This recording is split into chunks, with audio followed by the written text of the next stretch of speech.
At 31, Adam Grant was the youngest tenured and highest rated professor at Wharton, one of Business Week's favorite professors, and one of the world's 40 best business professors under 40.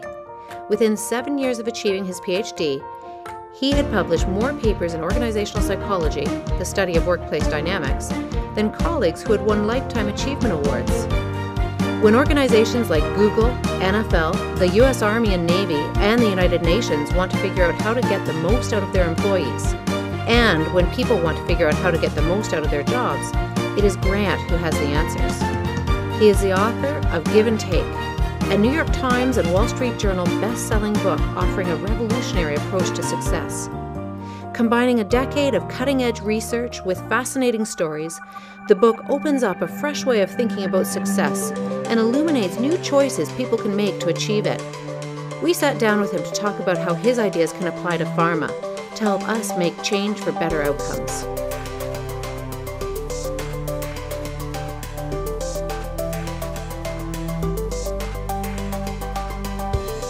Hi, my name's Jill Donahue. I'm the author of EngageRx, and I'm thrilled to be here sitting beside Adam Grant, the author of Give and Take, Revolutionary Approach to Success. Later tonight, Adam's going to be talking with a few hundred people downstairs here at the Rotman School of Business in the lovely Toronto. And we thank you so much, Adam, for taking a few minutes to come and chat with us first. Thanks for having me. I was so excited to read your book. As you can see from all the dog-eared pages here, I loved it and learned a lot from it. And I think there's a lot in here that can help the pharma professionals that I work with. One of the things that we teach in our program, EngageRx, is that people need to communicate why they're there in front of the person that they're trying to influence before they can have any influence at all. So I thought that might be a good place for us to start. So can you share with me why you wrote this book? What were you trying to change by writing it? Well, I think a lot of it for me was driven by having conversations with many, many students over the last decade, where they would come by and they would ask for career advice. And I would ask them about their values and their goals, so the why question was turned around on them. Okay. And the most common response by far was, I really want to make a difference. So I'm going to accumulate as much wealth as I can for the next 35 years and then start giving back. Oh, interesting. Which is great for Bill Gates. Right. But for most of us, I thought that was backward. Yeah. And that actually many of the most successful people that I knew and had studied were giving first along the way to success. And when I told them that, they thought I was crazy. Oh. So I figured that I had to try to make a case for it. And here we have Give and Take. And you proved it to them. Well, I'll let you be the judge of that. Yeah, I think so. Could you explain to me, so you categorized people into 3 groups. And could you just give the nutshell version of that, and with a special emphasis on the difference between the otherish giver and the matcher? Sure. So I was really struck by all this evidence that across industries and across cultures, there are these 3 styles of interaction that show up repeatedly. So I think of them as styles of reciprocity. What's your motivation or your mindset when you're interacting with somebody else to exchange something of value, whether that's your time, your energy, your resources. Okay. So on one end of the reciprocity spectrum, we have people that I call takers, who are always trying to get as much as possible from everyone else and never want to give anything back. It's very self-serving, all about me. Yeah. On the other end of that spectrum, we have these people that I call givers. And I'm not talking about philanthropy or volunteering here, but rather about being the kind of person who enjoys helping others and frequently does it without strings attached. Okay. So givers are often sharing their knowledge, being mentors, making introductions, and just providing support to the people around them. Okay. And as you know, I find that most people are somewhere in the middle of that spectrum, is what I call matchers. And a matcher is somebody who tries to keep an even balance of give and take, quid pro quo. So Jill, if I were a matcher and I did you a favor, I would expect an equal one back. Right. And then if you did me a favor, I would feel like I was in debt until I'd settled the score. Okay. So among the givers, to your point, it turns out that there are 2 different kinds of givers. Yeah, this is the interesting part. Well, for you at least. No, for me too. But the givers who are really vulnerable to burning out and being exploited, I call basically the selfless givers. Right. They're altruistic. They're always putting other people first. And that means that they've sacrificed their time and energy, and they're an easy target for exploitation by takers. Right. But then there's this other group of givers who I call otherish, who are often putting other people first, but they keep their own interests in the rearview mirror. Okay. And so that means, they're still willing to help frequently without strings attached, but they're doing so in ways that sort of protect their own time and energy. It's a little bit like being on an airplane and sort of securing your oxygen mask before coming to the assistance of others. Okay, so that fits really well for us in pharma. Many of the people that I work with are very sincere about wanting to put the patient first, and they understand that by putting the patient first, the profit will follow, and then everyone will win: the patient, the healthcare professional, the pharmaceutical company itself. Patients before profits. So when I talk to them about this, they're usually happy in their audience. When I share your references and say that giving works, they're usually so happy and relieved. But there's always a guy in the audience that looks at me like this. It's the taker. Well, and he's saying, now I'm going to get all these requests for more budget because my people are all going to want to be givers. So how do we help pharma professionals be givers without being too giving, with still being financially responsible? Yeah, I think that's a dilemma for a lot of us. And as you know, one of the studies in the book is on pharmaceutical sales reps. I love that one. Showing that they actually, if they're givers, they fall behind in the first quarter or two because they're really reluctant to give very pushy pitches or to be aggressive in selling to their clients. But that over time, they ask a lot more questions. They also tend to build a lot more trust, which means more referrals, more repeat business. And when they do deliver a pitch, it's much better tailored to the interests and needs of their clients and customers. But I think in the short run, the question is, what do you do? And I think the answer for me, at least, is try to align your giving with organizational goals. Okay. It doesn't mean then giving away your products for free more than you can afford.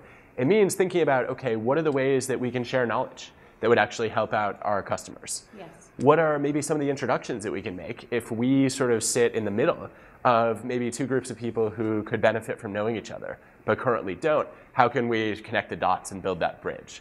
And I think there are lots of forms of giving that fall in that category of being low cost to you, but highly beneficial to the people you're trying to serve. Okay. And finding that sweet spot where we meet the patient's needs, the healthcare professional needs, and our value combined with our need? I think that's the goal. Okay, great. So these pharmaceutical associates I tell you about that are true givers, one of the challenges that they face is that they are painted with a stereotypical brush of being a taker. Yeah. So you've seen in the media the brush that sometimes we're painted with. So do you have any advice for them on how to show that they're different, how to get away from that stereotype? How do they communicate that? Well, I don't think it's easy because the stereotype, unfortunately, is pretty strong and vivid in some parts of the business, for sure. Yeah. One of my favorite activities is called the reciprocity ring. And I think it's a great thing to do, actually, with a group of clients or customers to communicate what you're all about. So imagine that you're doing a client appreciation event, or you're even working with a bunch of healthcare professionals who you're going to be speaking with in a given day. Bring them together and ask them all to make a request for any kind of help that you might need or want, but cannot get on your own. And then what you do is you challenge everybody else in the room to try to contribute and fulfill the requests. You see quite a range of requests too. You get people who are trying to find a babysitter for their kids. Right. You have people who want to take their spouse to meet their favorite celebrity at a sporting event, for example, or a concert. Cool. You also have people though who have concrete business goals, and they say, look, I'm trying to accomplish this, but I don't know how to do it. Does anybody have any expertise here? Right. And what you do is you basically become the facilitator and the convener of these requests getting fulfilled, which I think is one way to show, look, I'm not just about selling something to you. I'm actually here to try to help you as much as I can.